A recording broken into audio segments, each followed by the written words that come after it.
السلام عليكم ورحمة الله وبركاته، أسعد الله أوقاتكم. اليوم رح نعمل معاكم وجبة خفيفة وهي البيتزا، لكن بالميكروويف، سريعة جدا وخفيفة، وهي سائلة وجميلة جدا. طلعت معانا مضبوطة.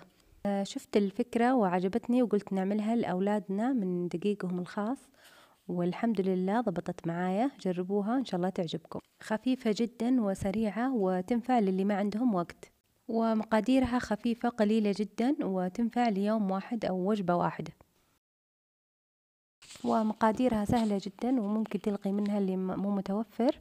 3 ملاعق كبيرة طعام مملوءة من الدقيق، وهذا الإناء اللي نخلط فيه ونضعه بالميكرويف يكون صالح للاستخدام، وملعقة زيت الزيتون، وربع كوب بديل الحليب، وملعقة صغيرة ملح، وملعقة سكر، وملعقة أوريجانو، وملعقة فلفل أسود، وملعقة بودرة الثوم إذا توفرت، وملعقة صغيرة باكنج بودر أو ربع الملعقة. ومقادير حشوة البيتزا: صلصة بيتزا أو كاتشب، وزيتون أخضر وأسود، وفلفل أخضر مقطع، والصلصة الفرنسية أو ممكن جبن مبشور إذا توفر.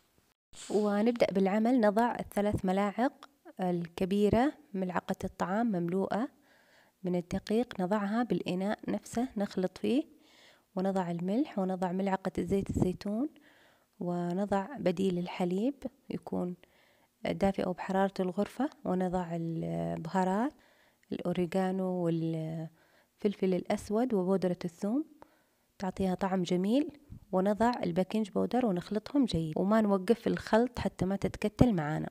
أنا هنا اتكتلت معاي لأني وقفت وقت التصوير، ما حد يوقف حتى تضبط معاه، وتحتاج خلط أكثر. وهذه هي بعد ما خلطناها جيدا تصبح بهذا القوام وتكون جاهزة.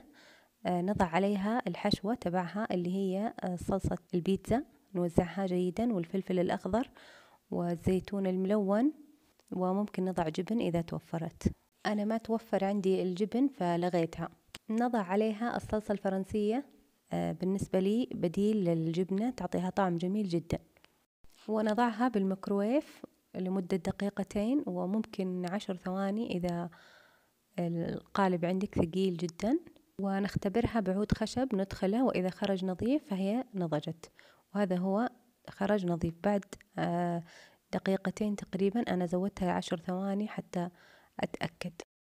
وهذه هي من الداخل جميلة جدا ونضجت، وطعمها لذيذ جدا جدا. جربوها لأولادكم وراح تعجبهم وراح يطلبونها منكم كل يوم. ونعمل واحدة أخرى أيضا بنفس الطريقة ونفس المقادير، والحشوة هي نفس حشوة المقادير الأولى. زادت معاه حتى نضيفها للكوب الآخر. نعملها بنفس الطريقة ونضعها بالميكرويف نفس التوقيت، لكن مقادير العجين لكوب واحد فقط. وهنا في المرة الثانية خلطت الحشوة مع العجين بالعود الخشب حتى تتداخل فيها وتعطيها طعم أيضا جميل، وتقدم ساخنة وبألف هنا وعافية على أولادنا، وتنفع غدا سريع أو عشاء سريع وخفيف.